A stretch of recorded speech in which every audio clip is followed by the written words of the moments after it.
Ada pernyataan nih bahwa nyari kerja di Indonesia itu sulit, susah. Sebenarnya jawaban dari pernyataan itu bisa ya, bisa juga tidak. Tetapi di sini saya tidak akan memperdebatkan pernyataan itu.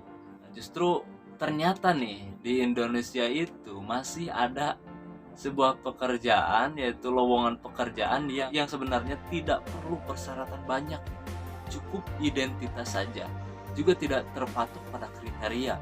Semua orang pasti diterima kerja di sini, pasti kerja, pasti diterima lah, gak mungkin tidak gitu. Hanya modal identitas dan tekad yang nekat gitu. Lantas pekerjaan apa saja itu, sahabat? Check this out.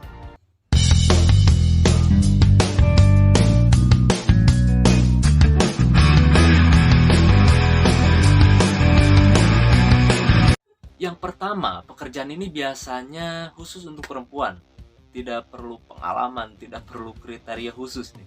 Karena pekerjaannya adalah kegiatan sehari-hari yang biasa dikerjakan di rumah. Ya, pembantu rumah tangga. Memang pekerjaan ini sering dipandang sebelah mata nih oleh sebagian orang, karena biasanya orang akan memikirkan tentang gengsi juga nih. Tetapi jangan salah, pekerjaan ini kadang bergaji melebihi PNS sekalipun. Nah, kan baru-baru ini ada nih video viral di media sosial nih, ada pembantu rumah tangga yang dikasih uang THR segepok uang tunai yang buat PRT. Salam dunia iri, ngiler pasti nih, pasti ngiler. Bahkan nih pejabat juga pasti iri lah melihat video ini. Jadi pekerjaan ini sangat mudah dilamar, sahabatnya. Cukup dengan identitas khusus, untuk perempuan saja. Ya, untuk perempuan saja biasanya gitu, jarang laki-laki. Bahkan bukan cuma mudah dilamar nih sahabat, biasanya seorang PRT ini akan diberi ongkos keberangkatan sampai jajannya itu, sampai ke tujuan ya, sampai ke tempat kerja. Malahan nih untuk pekerjaan di luar negeri pula, perkara paspor, visa, sampai tiket pesawat itu sudah disediakan oleh pihak penyalur. Untuk pekerjaan yang sangat mudah dilamar ini, apa kalian juga tertarik untuk pekerjaan ini? Tulis di komentar sahabat ya. Pekerjaan kedua yang sangat mudah,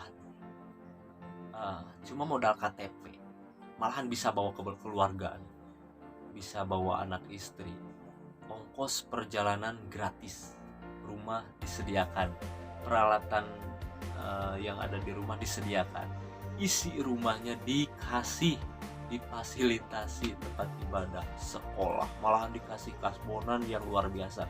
Gajinya pun tidak kaleng-kaleng sahabat, bisa melebihi PNS juga.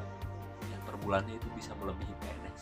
Malah dapat tunjangan pensiunan juga, dapat BPJS tenaga kerja juga. Itu yang digembor-gemborkan oleh perusahaan sawit di Indonesia. Dan apakah itu nyata? Ya, sangat nyata. Kenapa saya bisa meyakinkan ya? Mungkin ya karena melihat tetangga, juga keluarga saya juga banyak yang berprofesi sebagai pekerja sawit gitu ya. Dan mereka benar-benar menikmati hasil dari jerih payahnya, hasil dari keringatnya. Meskipun dalam tanda kutip kesuksesan tergantung dari pribadi masing-masing gitu kan ya.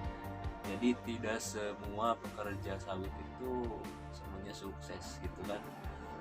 Jangankan pekerja sawit kan, kalau kesuksesan itu seorang yang punya restoran juga ada yang benar-benar sukses, ada yang tetap merangkak. Seperti itulah, pengusaha juga tidak semuanya sukses sahabat. Jadi masih ada yang jual jumpalik lah gitu.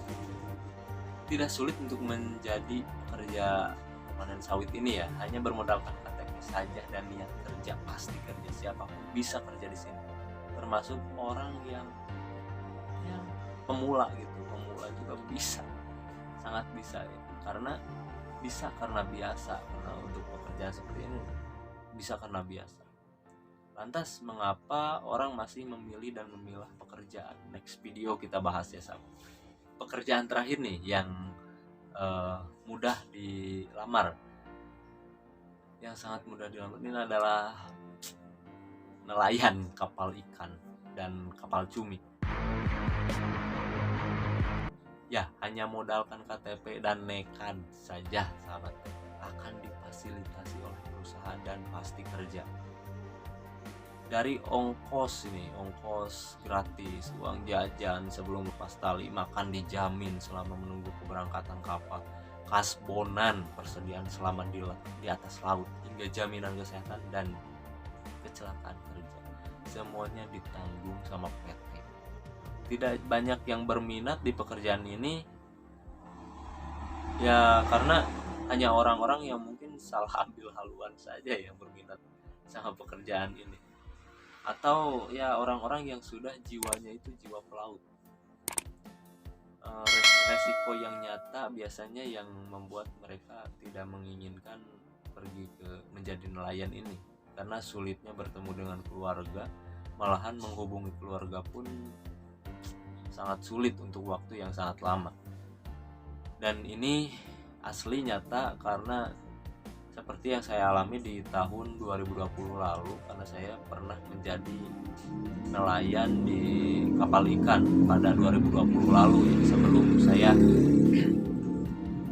menjadi YouTuber seperti inilah, YouTuber yang tidak berpenghasilan gitu.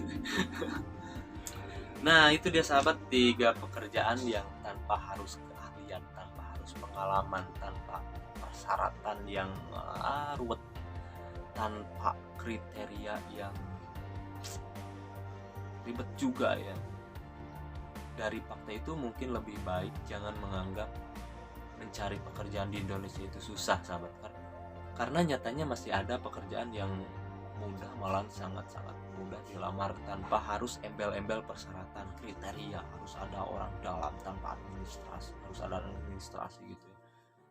Nyatanya ikhlas mencari nafkah, mungkin niat yang harus diucapkan untuk menikmati pekerjaan, bukan memilah pekerjaan sesuai kenyamanan nafsu, bukan. Karena pada akhirnya yang dicari dari pekerjaan itu adalah cuan. Ingin gaji besar harus dibarengi dengan pengorbanan besar. Jangan berharap gaji besar ketika keringatmu belum menetes. Kita hanya pekerja, bukan penguasa. Kita hanya anak buah, bukan pemimpin. Saya NGT, Sampurasun.